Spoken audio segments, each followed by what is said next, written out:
रहा हूँ तो उसमें कहीं न कहीं एक जो विजय है या कह लें जो हमारा पक्ष है वो मजबूत हुआ है। सर, आपको वापस से ज्वाइनिंग का आदेश मिला है हाईकोर्ट से, क्या कहेंगे? पूरा संघर्ष चला है उसके बारे में। देखिए, अब ये आप सभी को पता है कि ये एक लड़ाई एक प्रक्रिया की बात थी जिसमें कि गलत प्रक्रिया को अपना के चीज़ों को रखा गया था। उसकी लड़ाई कोर्ट में थी और मैं माननीय न्यायालय के आदेश का सम्मान करता हूँ। और मैं ये कहूँगा कि एक दोबारा मौका दिया है ईश्वर ने।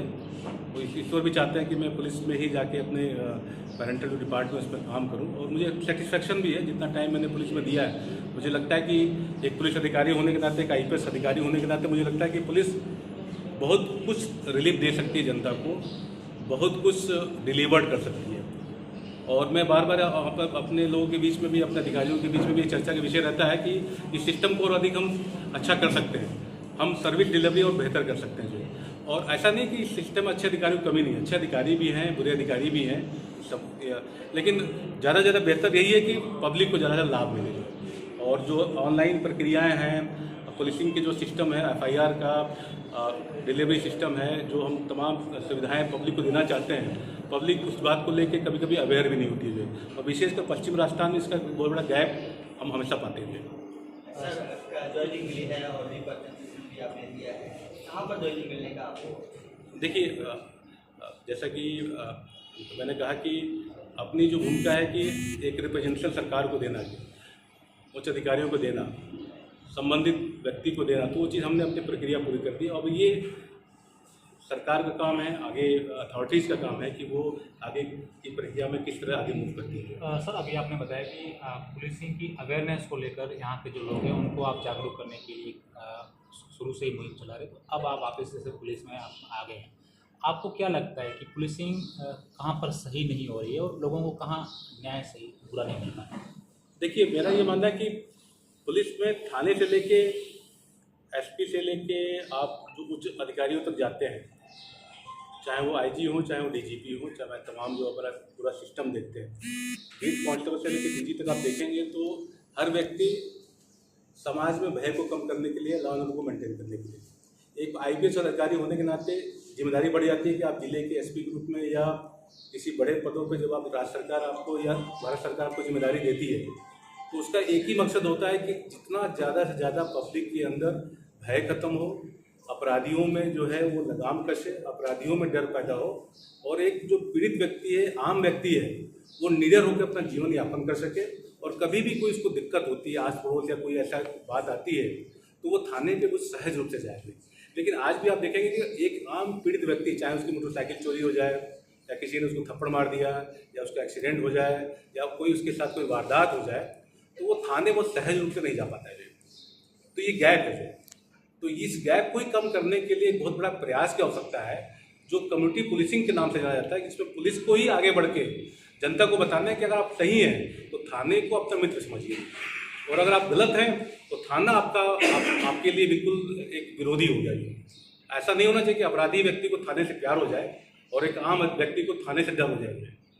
तो ये जो मिथक है या ये जो गैप है, उसको दूर करने के लिए कम्युनिटी पुलिसिंग का एक बहुत बड़ा कॉन्सेप्ट है। और मेरा जो विजन है, उस विजन में यही बात आती है। मैंने एक स्लोगन बहुत पहले दिया हुआ, न जाति, न धर्म, न क्षेत्र, देश सर्वोपरि। अब थाने में सपोज कोई एसएचओ बैठा हुआ है, वो जाति पे बात करना शुरू कर दे, धर्म पे बात करना, तो वो न्याय नहीं कर पाएगा। एक एसपी जिले का बैठा है, वो जाति पे, धर्म पे बात करना शुरू करे कि नहीं, ये पीड़ित इस जाति का है तो मैं इसको न्याय दूंगा, जो है इस जाति का है तो मैं इसको न्याय नहीं दूंगा। जो तो ये हमारे समाज के बीच में बहुत बड़ी भ्रांतियाँ हैं। इस पर हम लोग बात जल्दी करते नहीं थे। हमारे बीच सब कुछ घटित होता रहता है, लेकिन हम लोग बात नहीं करना चाहते थे। तो इससे बाहर निकलना, देश प्रेम का मतलब है कि देश के लिए बात करेंगे आप, छोटी संकीर्णताओं से बाहर निकले। तो पुलिस का जो विभिन्न रोल आप देखेंगे, कांस्टेबली जो 94% कांस्टेबली होती है, वो समाज से निकल के आती है, लेकिन जब डिलीवरी उसको देना होता है तो कहीं नहीं, तो उसके अंदर व्यवधान आते हैं। सर, आपके फैसले के बाद ये माना जाए कि जो राजनेता पंकज थे उनका पदार्पण हो गया है और नए आईपीएस पंकज का वापस कम बैक हुआ है, तो ये मान लें कि राजनीति से देखिए, मुझे तो जैसे जब जिस समय मुझे आईपीएस का रिजल्ट आया था 2009 में, तो जितनी खुशी उस समय हुई थी, अभी माननीय न्यायालय का निर्णय आया तो उतनी खुशी मुझे दोबारा हो जाए कि मैं दोबारा, ईश्वर ने मुझे मौका दिया। राइट। तो समाज सेवा करना है, चाहे आप पुलिस अधिकारी के रूप में करें, चाहे किसी भी रूप में करें, आपकी नीयत साफ होनी चाहिए। और हम आप लोग के बीच में लगातार मिलते रहे हैं।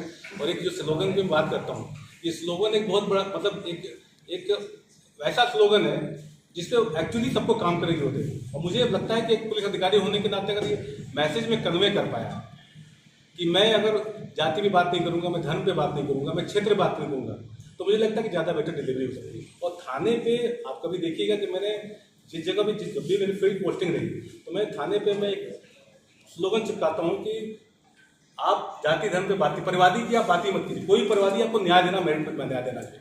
अमीर गरीब की बात नहीं, कानून सबके लिए बराबर है।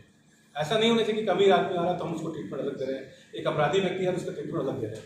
तो ये जो गैप है, इस गैप का हम सभी लोग बात करते हैं। आप लोग मीडिया में भी काफ़ी, मीडिया बंधु भी काफ़ी आर्टिकल्स और तमाम चीज़ें लेके इस पर आते रहते हैं, लेकिन अब समझ मुझे लगता है कि इस समय है कि जहाँ पे इस गैप को कम किया जाए। और पुलिस विभाग में लगातार ऐसी भी कार्रवाई कर रही है, चाहे कांस्टेबल से लेकर आईपीएस तक। उसको लेकर क्या सोचते हैं आपके जो ये घूसखोर है, इनके ऊपर किस तरीके से लगाम लगा सकते हैं? देखिए, आप प्राचीन भारत से लेके आज आधुनिक भारत में और आज 2021 में ये देखेंगे कि समाज से क्राइम और भ्रष्टाचार ये ऐसा अभिन्न अंग है जो हमेशा रहेगा, लेकिन सोसाइटी उसको कम कर सकती है। भ्रष्टाचार कभी खत्म नहीं हो सकता, क्राइम कभी खत्म नहीं हो सकता। ये समाज हमारा है, ये समाज की एक बड़ी विशेषता है, लेकिन उसको आप मिनिमाइज कर सकते हैं। तो जैसे राजस्थान में एसीबी की जो कार्रवाइयाँ हो रही है, जो नीचे लेवल से लेकर ऊपर लेवल तक जो कार्रवाइयाँ हो रही है, ये दर्शाता है कि समाज में कहीं न कहीं भ्रष्ट प्रवृत्ति कह लीजिए, भ्रष्ट आचरण कह लीजिए, या जो नए लोग सेवक आ रहे हैं, नए लोग आ रहे हैं इस सेवा में, वो सही प्रकार से अपनी मंशा को, अपने नियत को, अपने काम को नहीं समझ पा रहे थे। वो आए तो लोक सेवक बन के आए, लोगों की सेवा करने की, लेकिन करप्शन जो है कहीं ना कहीं उनकी लोक सेवा से दूर करता है, यानी कि आप लोगों का हक मार रहे हैं। तो ये बहुत अच्छी बात है कि राजस्थान में ऐसी भी इस प्रकार करवाई है, तो कहीं ना कहीं डर व्याप्त हो जाए, लेकिन ये एक लंबी लड़ाई है। मुझे लगता है कि इसमें बहुत ही आमूलचूल परिवर्तन की आवश्यकता है। उसमें राजनीतिक एक दृढ़ निश्चय की भी बहुत बड़ी जरूरत है, जिसमें कि एक्चुअली जो विडंबना है या ये जो भ्रांति है वो खत्म हो सके। सर, आपने इसी क्षेत्र से लोकसभा का चुनाव लड़ने के लिए फॉर्म फिल किया था और फॉर्म आपका रिजेक्ट हुआ था। उस बात को लेकर अब वापस आप जांच की मांग करेंगे या आगे कुछ? नहीं, देखिए, अब जब माननीय न्यायालय में चैलेंज किया और एक जनप्रतिनिधि रूप में मुझे ईश्वर ने मौका दिया, तो मैं आपके बीच में आके यहाँ पे हमने अपना एक नया दायित्व अपनाने की कोशिश की और उसमें कुछ अड़चनें आई, तो वो ऑलरेडी मामला माननीय न्यायालय में है। और मुझे लगता है कि आज के समय में अगर आप सही तरीके से न्यायालय में अपनी बात रखते हैं तो मेरिट पर आपके साथ निर्णय होता है। और जैसा कि सर्विस मैटर में आपने देखा कि इस मैटर में एक लंबी लड़ाई लड़ी गई और उसमें निर्णय हुआ, तो ये ये पड़ाव का अंत नहीं है, एक जर्नी है, और इस जर्नी को हम हंसते खेलते आगे बढ़ें और अच्छे तरीके से अपने किरदार को निभाते रहें। शुक्रिया सर।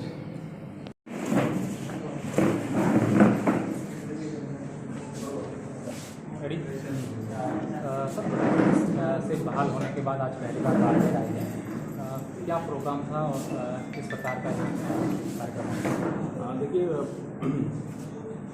कोर्ट के निर्णय आने के बाद अपने ज्वाइनिंग रेगुलेशन हमने अधिकारियों को हमने प्रस्तुत कर दिया। बाड़मेर आने का पर्पज़ यहाँ पे कई सामाजिक कार्यक्रम और कई यूथ को लेकर कई मोटिवेशन कार्यक्रम यहाँ पे निर्धारित थे। आज जो है उस संदर्भ में हमने 15 से लेकर 22 और बाड़मेर कई जगह हमने पार्टिसिपेट भी किया। बाड़मेर हम आपके बीच में, तो इसका सिर्फ पर्पज़ ये है कि यूथ जो है, यूथ को हम जितना ज़्यादा मोटिवेट कर सकते हैं, और ये अपने जीवन का एक अभिन्न हिस्सा भी है। और मुझे लगता है कि कहीं ना कहीं कम्युनिटी पुलिसिंग में और यूथ के बीच में जाके उनको मोटिवेट करना और उनको अधिक से अधिक गाइड कर पाना कि कैसे आप लाइफ में अपने आप को, कैरियर को, अपने गोल को कैसे अचीव कर सकते हैं। तो उन्हीं संदर्भ में एक अपने प्रोग्राम के तहत हम लोग बाड़मेर हमारा आना पड़ा। पुलिसिंग अवेयरनेस को लेकर एक मुहिम चला रहे हैं, क्या मुहिम है और किस प्रकार का संदेश? देखिए, पुलिसिंग अवेयरनेस को लेकर एक बहुत बड़ा एजेंडा काफ़ी समय से है हमारे दिमाग में, जिसमें कि कोशिश ये रहती है कि एक आम पब्लिक जो है वो कहीं ना कहीं पुलिस की कार्यप्रणाली को समझे और पुलिस को अपना हितैषी समझे, अपना मित्र समझे।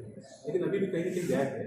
पुलिस का एक डर समाज के अंदर आम जनता के बीच रहता है, उस डर को कम करने के लिए हम लोग प्रयास कर सकते हैं, उनके बीच में जाके उनसे बात कर सकते हैं, उनको समझा सकते हैं, और टेक्निकल जो बिंदुज होते हैं FIR से लेके और तमाम जो उच्च अधिकारी होते हैं वो आपके लिए कैसे मददगार हो सकते हैं, उन बातों को रखने का प्रयास करते हैं।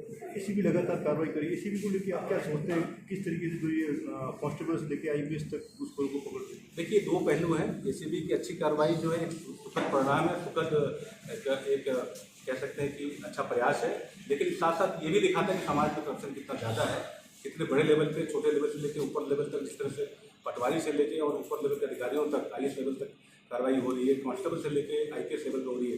तो ये दूसरा पहलू बहुत नकारात्मक है कि समाज में हर जगह कहीं ना कहीं करप्शन बहुत जड़ों तक व्याप्त है, और जो कार्रवाइयाँ हो रही है, कार्रवाइयाँ अच्छी हैं, लेकिन उसका परिणाम तभी अच्छा है जब एक स्थिरता कायम हो और यहाँ से राजस्थान से करप्शन और क्राइम जो है मिनिमाइज हो।